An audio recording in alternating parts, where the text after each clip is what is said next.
Geneva செல்லும் முன்னர் முக்கிய சந்திப்பை நடத்தும் விஜித ஹெரத்.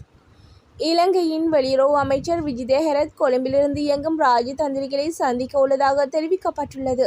இதன்போது இலங்கையில் தேசிய மக்கள் சக்தியின் ஆட்சி அமைந்த பின்னர் ஏற்பட்டுள்ள மனித உரிமைகள் தொடர்பான முன்னேற்றங்களை விஜித ஹெரத் ராஜதந்திரிகளுக்கு விளக்குவார் என்றும் அறிவிக்கப்பட்டுள்ளது. யாழில் இளஞ்சம் பெற முயன்ற அரசு அதிகாரிகள் சுற்றி வளைப்பு. யாழில் இளஞ்சம் பெற முயன்ற மதுவரி திணைக்கள அதிகாரிகள் 3 கைது செய்யப்பட்டுள்ளனர். யாழ்ப்பாணம் சங்கானை மதுவரி திணைக்கள அலுவலக அதிகாரிகள் 3 இவ்வாறு கைது செய்யப்பட்டுள்ளனர். வடக்கு மாகாண சிரேஷ்ட பிரதி காவல்துறை மா அதிபர் திலக் தனபாலவின் கீழ் இயங்கும் குற்றப்புலனாய்வு திணைக்கள அதிகாரிகளால் குறித்த கைது நடவடிக்கை மேற்கொள்ளப்பட்டுள்ளது. மனித புதைகுழிகளின் உரிமையாளர்கள் ரணிலும் ராஜபக்சர்களுமே அரசு தரப்பு பகிரங்கம்.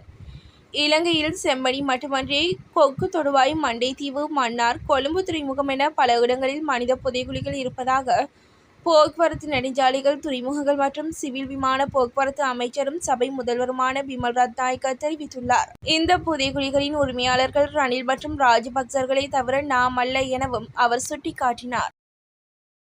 இலங்கைக்கு இறக்குமதி செய்யப்படவுள்ள 2000 வாகனங்கள். அடுத்த வருட ஆரம்பத்தில் 2000 கேப்ரக வாகனங்களை இறக்குமதி செய்ய திட்டமிட்டுள்ளதாக மாகாண சபைகள் மற்றும் உள்ளூராட்சி பிரதி அமைச்சர் ருவான் செனரத் அறிவித்துள்ளார். அரசு நிறுவனங்களின் தலைவர்களின் பயன்பாட்டிற்காக குறித்த வாகனங்கள் இறக்குமதி செய்யப்பட உள்ளதாக மேலும் சுட்டிக்காட்டினார். மேலும் அபிவிருத்தி திட்டங்களை அடிமட்ட அளவில் செயல்படுத்த உள்ளூராட்சி தலைவர்களுக்கு கிராமப்புறங்களை சென்றடைவதற்கான வழிகளை வழங்குவது அவசியம் எனவும் கூறியுள்ளார். சுற்றுலா சென்ற பேருந்து கோர விபத்து. அம்பாறை அக்கரைப்பற்று பொத்துவில் வீதியில் கோமாரி பகுதியில் நேற்று மாலை கெப்பட்டிப்பள பகுதியிலிருந்து சுற்றுலா சென்ற பேருந்தொன்று விபத்துக்குள்ளாகியுள்ளது.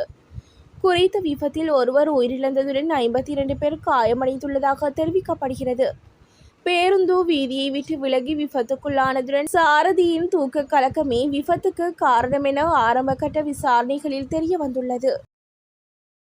கொழும்பு துறைமுகத்தில் இறக்கப்பட்ட விடுதலை புலிகளின் ஆயுதங்கள். விடுதலை புலிகளின் ஆயுதங்கள் கொழும்பு துறைமுகத்தில் இறக்கப்பட்டு தரைமார்க்கமாக கொண்டு செல்லப்பட்டு காவலரண்களில் இருக்கும் இராணுவத்தினர் காவல்துறையினருக்கு கப்பம் கொடுத்து மாற்றப்பட விடயத்தை கடுமையாக எதிர்த்ததாக பீல்ட் மார்ஷல் சரத் பொன்சேகா தெரிவித்துள்ளார்.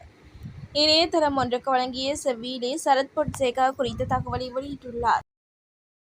வெண்ணப்புவ போலீஸ் நிலையத்திற்கு அருகில் துப்பாக்கிச் சூடு.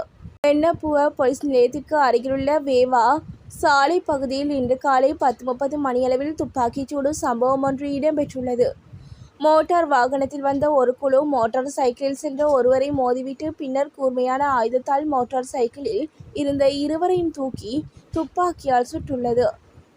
இந்த சம்பவத்தில் மோட்டார் சைக்கிளில் சென்ற ஒருவர் காயமடைந்து தப்பி சென்றுள்ளார். மற்றொரு நபர் துப்பாக்கிச் சூட்டு காயங்களால் உயிரிழந்துள்ளார். யாழில் போதைப் பொருளுடன் சிக்கிய யுவதி உட்பட 2 இளைஞர்கள். யாழில் ஹெரோயின் உட்பட ஐஸ் போதைப் பொருளுடன் யுவதி உட்பட 3 கைது செய்யப்பட்டுள்ளனர். யாழ் காவல்துறை பிரிவிற்குட்பட்ட கொக்குவில் பகுதியில் குறித்த கைது நடவடிக்கை மேற்கொள்ளப்பட்டுள்ளது.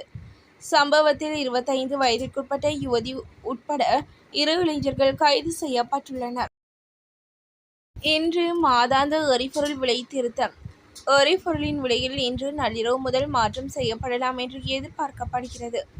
மாதாந்த எரிபொருள் விலை திருத்தத்திற்கு அமைய இந்த திருத்தம் மேற்கொள்ளப்பட உள்ளது.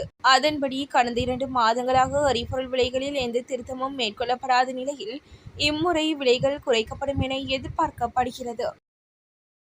மீண்டும் கைது செய்யப்பட உள்ள ரணில்.